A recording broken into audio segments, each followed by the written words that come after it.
911 Season 9 Episode 10 Review. The worst episode ever proves it needs to course correct ASAP. For a long time, I've wanted to see a storyline for Eddie that would properly address his repression and his shame, and possibly even allow him to explore his sexuality and why his romantic relationships always feel so forced for him. This season seemed to be hinting at something big for Eddie, with him reconsidering his relationship with religion, showing no interest in finding a woman to date, and just generally acting like he's holding something back. This episode would have been the perfect opportunity for 911 to finally give Eddie the storyline he deserves this season.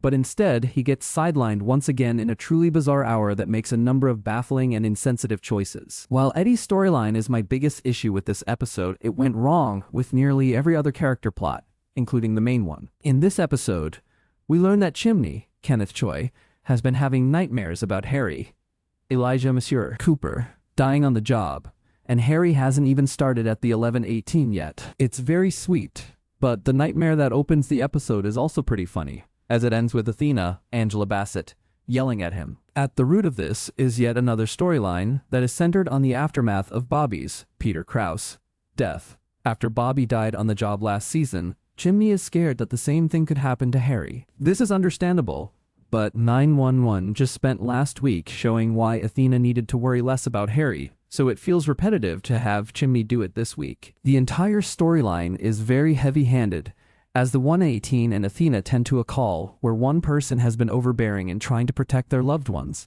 and it winds up causing major problems. The lesson of this storyline is clear from the beginning, but 911 eats into valuable screen time trying to hammer in the fact that Chimney needs to worry less about Harry and let him actually do the job. The worst thing about this storyline is that it unnecessarily pardons Captain Gerard, Brian Thompson, for all his past bigotry. Gerard doesn't even appear in the episode, and this was absolutely unnecessary. So I really don't understand the thought process behind this choice. While giving Chimney advice, Hen, Aisha Hines, compares him to Captain Gerard, saying that he's doing the same thing to Harry that the former 118 captain did to Chimney and Hen. This was just a mind-boggling comparison to me, because Chimney is benching Harry out of love and fear, while Gerard benched Hen and Chimney out of racism and misogyny. Later in the episode, Chimney further cements this argument, retconning all of Gerard's bigotry by essentially saying that Gerard was just a bad captain because he didn't take a chance on them. Later, Chimney finally gives Harry a chance, and he proves himself essentially on a call. Harry's plan helps to put out a garbage truck fire,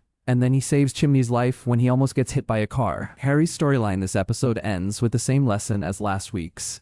Everyone just needs to trust him, not be afraid for him, and move past the pain from Bobby's death. This ends with a cute scene between Chimney, Maddie, Jennifer Love Hewitt, and their kids, as well as a touching moment for the Grant family where Athena and May, Corinne Messiah, give Harry Bobby's old pocket knife. Ultimately, though, this storyline just feels repetitive when it could have been something new. Eddie and Hen serve as witnesses in Abigail's trial against her parents, and they later get to talking with her in the courthouse. Abigail has developed an intense connection to Eddie after he rescued her, which could have been a way for 911 to explore the parallels between them. Eddie had a much better upbringing than Abigail's, but he too was pushed into pretending to be something that he wasn't, and constantly made to feel ashamed of himself by the religion in which he was raised. Eddie is proof that things can get better for Abigail, and I would have loved for her to view him as a mentor and mirror of herself. Instead, this is just made into a crush, and Abigail spends the entire episode obsessing over Eddie. While trying to help Abigail find a safe place to live,